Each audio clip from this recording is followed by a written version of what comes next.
नमस्ते मित्रों, वैदिक ज्ञान चैनल में आपका हार्दिक स्वागत है। मैं आपकी वैदिक ज्योतिषी हूँ।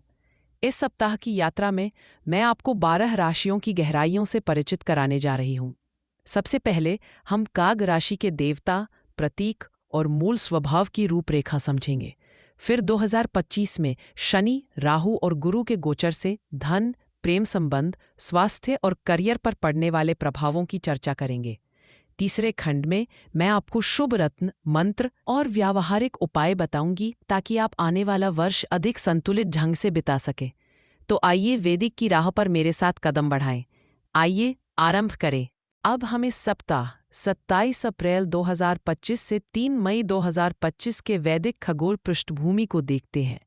वैदिक दशा पंचांग के अनुसार यह विश्लेषण सिदेरियल प्रणाली और अश्विनी नक्षत्र से प्रारंभ बिंदु को मानकर किया जा रहा है। मुख्य बिंदु: सूर्य इस सप्ताह वृषभ राशि में 11 डिग्री से 19 डिग्री तक भ्रमण करेगा और रोहिणी से मृगशिरा नक्षत्र तक आगे बढ़ेगा। सूर्य का यह गोचर स्थिरता और पृथ्वी प्रधान ऊर्जा को दर्शाता है। चंद्रमा की स्थिति देखें तो यह सप्ताह मीन राशि के उत्तर भाद्रपद रेवती नक्षत्रों से आरंभ होकर मेष के अश्विनी भरणी और फिर वृषभ के कृतिका रोहिणी होते हुए मिथुन में आद्रा तक पहुंचेगा। चंद्रमा राशि परिवर्तन के साथ साथ 4-5 प्रमुख नक्षत्रों से भी गुजरेगा: उत्तर भाद्रपद, रेवती, अश्विनी, भरणी, कृतिका, रोहिणी, मृगशिरा और आद्रा। इस सप्ताह ग्रहों की प्रमुख चाल में मंगल 27 अप्रैल को सिंह राशि में प्लूटो के विपरीत आएगा, जो साहस व संघर्ष का संकेत है। शुक्र का मीन से मेष राशि में 1 मई को प्रवेश संबंधों में ताजगी व उत्साह लाएगा। शनि कुंभ राशि में स्थिर बना हुआ है। बुध और गुरु अपने अपने स्थलों पर सहज गति में हैं। कोई बड़ा परिवर्तन नहीं। स्क्रीन पर दर्शाया गया वृत्ताकार चार्ट इसी सप्ताह के ग्रहों की स्थिति को हर पल दर्शाता है। सार: अगले भाग में हम इन खगोलीय घटनाओं के पीछे छुपे मिथकों और प्रतीकों पर दृष्टि डालेंगे। इस सप्ताह के आकाशीय मंच पर ग्रहों की गति एक सूक्ष्म पौराणिक कथा को जीवंत कर रही है। सूर्य रोहिणी से मृगशिरा तक अपनी यात्रा में पृथ्वी की शक्ति और अदम्य ऊर्जा का संदेश दे रहा है, जैसे ब्रह्मांड के केंद्र में स्थिर स्तंभ। वही सूर्य का हालिया अश्विनी और भरणी से गुजरना अश्विनी कुमारों की चमत्कारी चिकित्सा और यम का अनुशासन, जीवन और मृत्यु के रहस्यों को एक सूत्र में पिरोता है। हर भोर नए आरंभ और आदर की गूंज लेकर आती है। चंद्रमा भी अपनी कक्षा में ज्येष्ठा, मूल, पूर्वाषाढ़ा, उत्तराषाढ़ा और श्रवण नक्षत्रों से होकर गुजरता है। यहाँ इंद्र का गर्व, निऋत्वि की छाया, अपसु का प्रवाह, विश्वदेव का समर्पण और विष्णु का पुरुषार्थ, इन सभी कथाएं एक तार में बंध जाती हैं। मन उदात्तता से रहस्य तक, विष से जीवनदायिनी अमृत की ओर बढ़ता है। इस सप्ताह शुक्र रेवती में पुषण के संरक्षण से यात्राओं को संपन्नता देता है तथा शनि वही दृढ़ निश्चय दिखाता है। अश्लेषा में मंगल नागों के विष को शुद्ध करता है। भरणी में बुध यम की तरह उत्तरदायित्व और निर्णायकता सिखाता है। वही रोहिणी में गुरु ब्रह्मा की भांति सृजन और उन्नतिशीलता का संकेत देता है। हमारे सामने आकाश में चल रही घटनाएं भीतर की यात्रा के सशक्त प्रतीक बन जाती है। अब हम आगे बढ़ेंगे और मूल स्वभाव की चर्चा करेंगे। अब हम तुला राशि की मूल प्रवृत्ति पर दृष्टि डालते हैं। तुला सप्तम राशि है, जिसका प्रतीक धर्म का तुला यानी तराजू है। ये वायु तत्व की चर राशि है तथा इसका स्वामी ग्रह शुक्र है। आधुनिक वैदिक दृष्टि से तुला सौंदर्य, संतुलन, न्याय और सह-अस्तित्व की ऊर्जा का प्रतिनिधित्व करती है। इस राशि का रंग हल्का नीला या गुलाबी और देवता यम, अर्थवाना या वायु से संबद्ध है। तुला राशि के जातकों का मुख्य भाव सप्तम भाव विवाह, साझेदारी और सामाजिक संबंधों का द्योतक है। अब हम इस सप्ताह 27 अप्रैल 2025 से 3 मई 2025 के वैदिक खगोल पृष्ठभूमि को देखते हैं। वैदिक दशा पंचांग के अनुसार यह विश्लेषण सिडेरियल प्रणाली और अश्विनी नक्षत्र से प्रारंभ बिंदु को मानकर किया जा रहा है। मुख्य बिंदु ये कि सूर्य इस सप्ताह वृषभ राशि में 11 डिग्री से 19 डिग्री तक भ्रमण करेगा। रोहिणी से मृगशिरा नक्षत्र तक आगे बढ़ेगा। सूर्य का यह गोचर स्थिरता और पृथ्वी प्रधान ऊर्जा को दर्शाता है, जो तुला की मूल वायु प्रवृत्ति के साथ संतुलन और आधार देने का कार्य करेगा। चंद्रमा इस सप्ताह मीन राशि के उत्तराभाद्रपद रेवती से शुरू होकर मेष के अश्विनी भरणी, कृतिका, रोहिणी और मिथुन के आज तक पहुंचेगा। भावनाओं और संबंधों में विभिन्न पड़ावों से गुजरना तुला राशि के लिए व्यक्तिगत और सहयोगी दोनों स्तर के अनुभवों को समृद्ध बनाएगा। मंगल सिंह राशि में प्लूटो के विपरीत 27 अप्रैल को साहस और संघर्ष की ऊर्जा लाता है। तुला जातकों के लिए ये असंतुलन के क्षणों में आंतरिक साहस जगाता है। 1 मई को शुक्र मीन से मेष में प्रवेश करेगा।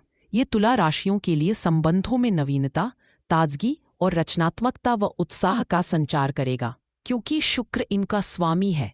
शनि कुंभ राशि में स्थित है। बुध गुरु सहज गति में गंभीरता के साथ आगे बढ़ने का संकेत देते हैं।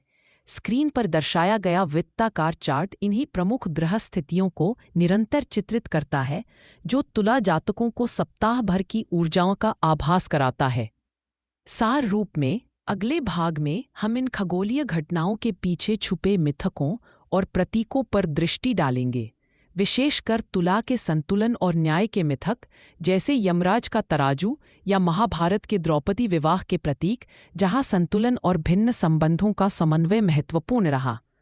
अब तुला राशि के प्रतीकों की बात करें। तुला का चिन्ह तराजू, न्याय और संतुलन का है और यह पंच तत्वों में वायु तत्व की है।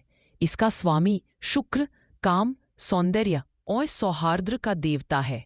तुला स्त्रीलिंग राशि है, जो सामंजस्य और आकर्षण को दर्शाता है।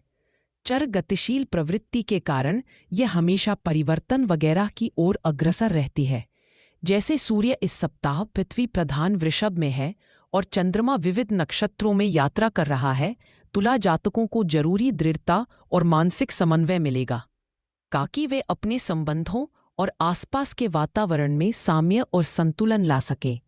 वायु तत्व इस सप्ताह भी संवाद, संचार, विचार विमर्श और आदान प्रदान के लिए उपयोगी रहेगा। अब तुला राशि की प्रवृत्ति के 3 मुख्य सकारात्मक बलों पर विचार करें। पहला, तुला की प्राकृतिक सामंजस्य और संतुलन के प्रति निष्ठा। यह जातकों को विभिन्न मतों में संतुलन बैठाने, संबंधों में सौहार्द रचने और किसी भी परिस्थिति में न्यायसंगत व्यवहार करने की क्षमता देता है। दूसरा, इनका संवाद कौशल। शुक्र की कृपा से तुला जातक अपनी शैली और शब्दों से वातावरण में शांति, आकर्षण और सह-आस्था संचारित करते हैं। तीसरा, कलात्मकता और सौंदर्य बोध, चाहे वह भावनाओं में हो या भौतिक वस्तुओं में। सूर्य वृषभ में होने के कारण इस सप्ताह सृजनशील अभिव्यक्ति या सुंदरता से जुड़े कार्यों में विशेष उपलब्धि हो सकती है। इन प्रबल गुणों के साथ तुला जातक अपने जीवन के संबंधों और कार्यक्षेत्र में आनंद, मेल और संतुलन स्थापित कर सकते हैं। अब वे 3 प्रवृत्तियां जिन्हें इस सप्ताह विशेष ध्यान से साधना आवश्यक है। प्रथम, कभी-कभी अत्यधिक संतुलन या तटस्थता निर्णय लेने में आलस्य या द्वंद्व बढ़ाता है। द्वितीय, दूसरों को प्रसन्न करने की प्रवृत्ति में अपने हितों की उपेक्षा या अस्थिरता संबंधों में असंतुलन ला सकती है। तृतीय, सुंदरता और आकर्षण के प्रति अति अनुनय कभी-कभी अशांत चित्त, दिखावा या अहंकार की ओर प्रवृत्त कर सकता है। मंगल की उपस्थिति से संघर्ष की संभावना भी है, इसलिए संघर्ष से भागने के बजाय प्रेम और सामंजस्य से पलकर साधें। शारीरिक दृष्टि से तुला राशि शरीर में कटी प्रदेश, कमर, पृष्ठभाग एवं गुर्दों से संबंधित है। इस सप्ताह सूर्य वृषभ और चंद्र मिथुन परिस्थिति में तुला जातकों को विशेष खास ध्यान इसी क्षेत्र पर देना आवश्यक है। शारीरिक संतुलन बनाए रखने हेतु पर्याप्त जल, संतुलित भोजन एवं हल्की मुद्राएं सहायक होंगी। साथ ही शुक्र की ऊर्जा के चलते शारीरिक आकर्षण या वासना से भी मन विचलित हो सकता है। जल एवं वायु के संतुलन पर और रक्त संचार पर ध्यान दें। सांस लेने के अभ्यास या हल्के योगासन, विशेषतया वज्रासन और पश्चिमोत्तानासन, जिनसे निचले शरीर में संतुलन आता है। मानसिक ऊर्जा की अगर बात करें तो तुला का मन संवाद, वैचारिक आदान प्रदान और सामूहिक संतुलन के लिए प्रेरित होता है। सूर्य का वृषभ में होना, चंद्रमा का नक्षत्र परिवर्तन और मंगल शुक्र की गतियों से तुला वर्ग के लिए विचारों में स्पष्टता और भावनाओं में गहराई लाने का अवसर है। अशांति या असंतुलन की अवस्था में स्वविवेक की शक्ति और अनुशासन का विकास आवश्यक है। सात्विक संगीत, चित्रकला या समूह चिंतन इस ऊर्जा को दिशा दे सकता है। चेतना की स्थिरता वायु तत्व को वास्तविक सामंजस्य देगा। प्रतिदिन के आचार या साधना टिप्स। सप्ताह की ऊर्जाओं की वजह से तुला राशि वालों को प्रतिदिन प्रातःकाल ओम शुक्राय नमः का 100 बार जप करना अत्यंत लाभकारी होगा। साथ ही तराजू मुद्रा, तुला आसन या वृक्षासन का अभ्यास शारीरिक और मानसिक संतुलन के लिए अत्यंत उपयोगी रहेगा। यदि संभव हो, प्रातः या संध्या में मोती या हरा रत्न धारण करें। यह आपकी वाणी और संबंधों में चमक व माधुर्य लाएगा। ध्यान में साम्य संतुलन प्रति कल्पना करें और किसी प्रियजन के साथ खुली बातचीत अवश्य करें। तुला का सत्य स्वरूप है संतुलन। जब भीतर साम्य होता है तभी बाहर दुनिया में शांति और न्याय संभव है। अब हम अगले खंड में तुला राशि से जुड़े जरूरी जीवन क्षेत्र, कार्य, संबंध और स्वास्थ्य की ओर प्रस्थान करेंगे। अब हम तुला राशि के लिए सप्ताह 27 अप्रैल 2025 से 3 मई 2025 के 5 मुख्य क्षेत्र देखते हैं। 1. करियर। इस सप्ताह सूर्य आपकी अष्टम भाव में है और मंगल प्लूटो की विपरीतता धन प्रबंधन व जोखिम की ओर संकेत करती है। करियर में अचानक परिवर्तन या गुप्त अवसर सामने आ सकते हैं, खासकर जो अनुसंधान, वित्त, बीमा या गुप्त कार्यों से जुड़े हैं। किसी बड़े निवेश से पूर्व सूझबूझ रखें और पुराने कार्यों को निपटाने की प्राथमिकता दें। धन आगमन में धीमापन रह सकता है, लेकिन कोई अधूरा भुगतान या लेन देन सप्ताह के अंत तक संभव है। 2. संबंध प्रेम। शुक्र का मेष राशि में गोचर आपके सप्तम भाव को सक्रिय करता है, जिससे संबंधों में उत्साह व ताजगी आएगी। विवाहित जीवन या साझेदारी में संवाद का स्तर बढ़ेगा। यदि किसी मुद्दे पर मतभेद रहे हों तो समाधान की दिशा खुलेगी। अविवाहित जातकों को नए परिचय का योग है, खास तौर पर बुधवार के बाद। यदि कोई पुराना संबंध मन में है तो इस सप्ताह चर्चा से निष्कर्ष निकल सकता है। प्रेम जीवन में पारदर्शिता रखें। 7. चंद्रमा की विभिन्न भावों से यात्रा मनोदशा में उतार चढ़ाव और कभी-कभी थकावट या नींद की कमी ला सकती है। पेट या त्वचा संबंधी परेशानी उभर सकती है, अतः भोजन में संतुलन रखें। मल्टीग्रेन और हरे पत्तेदार चीज़ों का सेवन लाभदायक रहेगा। अपनी दिनचर्या में हल्का व्यायाम जरूर शामिल करें और आवश्यकता से अधिक तनाव लेने से बचें। बुजुर्ग तुला जातकों को ब्लड प्रेशर और हड्डियों का ध्यान रखना चाहिए। 13. आध्यात्मिक मनोस्थिति। शनि के स्थिर भाव और गुरु बुध की सहज स्थिति के कारण विवेक और आत्मविश्लेषण की प्रवृत्ति रहेगी। किसी पुराने आंतरिक प्रश्न या असहमति का समाधान हो सकता है। ध्यान, प्राणायाम या किसी संकल्प की शुरुआत के लिए यह समय अनुकूल है। धार्मिक या आध्यात्मिक गतिविधियों में आपकी रुचि बढ़ेगी, विशेषकर शुक्रवार के बाद जब चंद्रमा मिथुन में प्रवेश करेगा। सप्ताह सावधानी। इस सप्ताह मंगल प्लूटो की विपरीत दृष्टि गुस्से और आक्रोश को भड़का सकती है। साथ ही संबंधों में व्यर्थ की बहस टालना जरूरी है। सलाह, तीव्र शब्दों से बचें। प्रत्येक महत्वपूर्ण निर्णय कम से कम एक रात सोच विचार कर लें। मिली-जुली ग्रहचालों के साथ यह सप्ताह तुला के लिए संतुलन साधने व आत्मचिंतन का संकेत देता है। अब अगले खंड में हम दिन प्रतिदिन के शुभ अशुभ संकेत देखेंगे। अब हम दिन प्रतिदिन तुला राशि के लिए इस सप्ताह 27 अप्रैल 2025, 20 मई 2025 की दिशाएं देखते हैं। 27 अप्रैल रविवार। सप्ताह की शुरुआत चंद्रमा के उत्तरा भाद्रपद नक्षत्र में होने से होती है। मन में शांति और अंतर्मन की गहराइयों से संवाद करने के संकेत हैं। किसी पुराने संबंध की पुष्टि या अंत की संभावना है। 28 अप्रैल सोमवार। आज चंद्रमा रेवती नक्षत्र में प्रवेश करता है। कारोबार में निर्णय लेते समय सतर्कता बरतें। किसी भी मामले में स्पष्ट संवाद रखें, विशेषतः साथियों के साथ। 29 अप्रैल मंगलवार। मंगल की सिंह में प्लूटो के विपरीत स्थिति साहस को उभारती है। भरणी नक्षत्र में चंद्रमा आपको साहसी बनने, कुछ नया आरंभ करने के लिए प्रोत्साहित करेगा, परंतु आवेग में जल्दबाजी से बचें। 30 अप्रैल बुधवार। कृतिका नक्षत्र में चंद्रमा के साथ दिन प्रगतिशील योजनाओं व आर्थिक विचारों के लिए उत्तम है। व्यावहारिक दृष्टिकोण लाभकारी रहेगा। कामकाजी साझेदारियों में संतुलन बनाकर चलें।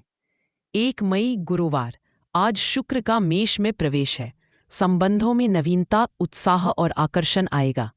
आध्यात्मिक या सांस्कृतिक गतिविधियों से जुड़ना आपके लिए सकारात्मक रहेगा। 1 मई शुक्रवार, चंद्रमा रोहिणी नक्षत्र में और सूर्य के निकट होने से भावनात्मक स्थिरता और घरेलू सुख में वृद्धि संभव है। पारिवारिक विषयों पर ध्यान दें। 3 मई शनिवार, मृगशिरा नक्षत्र में आते आते चंद्रमा मिथुन की ओर बढ़ता है। यह दिन बुद्धि और कौशल के प्रसार के लिए उपयुक्त है। किसी मित्र या भाई बहन से सुखद समाचार मिल सकता है, किंतु शनि की दृष्टि से संचार में संयम रखें। इस सप्ताह तुला राशि के लिए संतुलन और संवाद ही सफलता की कुंजी है। अब हम अगले सप्ताह की ओर बढ़ते हैं। परंपरागत उपचार का परिचय।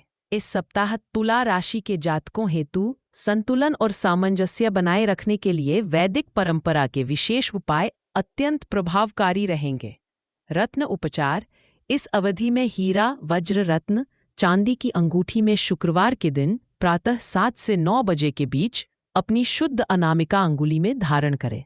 यह संबंधों में मिठास और आर्थिक स्थिरता बढ़ाएगा। मंत्र उपचार। ओम शुक्राय नमः मंत्र का 108 जप प्रतिदिन करें, विशेषकर शुक्रवार को। यह मन में प्रसन्नता, आकर्षण और संतुलन लाने में सहायक होगा। पूजा। शुक्रवार को महालक्ष्मी का संक्षिप्त पूजन करें। सफ़ेद पुष्प, अक्षत और दूध से दीप प्रज्वलित करें। 11 बार महालक्ष्मी अष्टकम का पाठ अत्युत्तम रहेगा। आचार व्यवहार टिप्स। सफ़ेद या हल्का गुलाबी वस्त्र अधिक पहने, गुलाब की सुगंध का इत्र लगाए एवं भोजन में दही व मिश्री का प्रयोग करें। सप्ताह भर संतुलन और आकर्षण हेतु हीरा, शुक्रवार की पूजा तथा शुक्र मंत्र जप को प्रमुखता दे। अगले खंड में तुला की मिथकीय कथाओं और वैदिक प्रतीकों पर प्रकाश डालेंगे। हर राशि की अपनी एक अनोखी धुन होती है। अगली में स्वर और भी गूंजते हैं। आपका उत्तर, आपकी राह शायद वही छिपी हो। तो वैदिक ज्ञान के अगले भाग में भी जरूर पधारिए। और हाँ, पसंद करें, सब्सक्राइब करें और घंटी दबाकर हर ज्ञान से जुड़े रहें।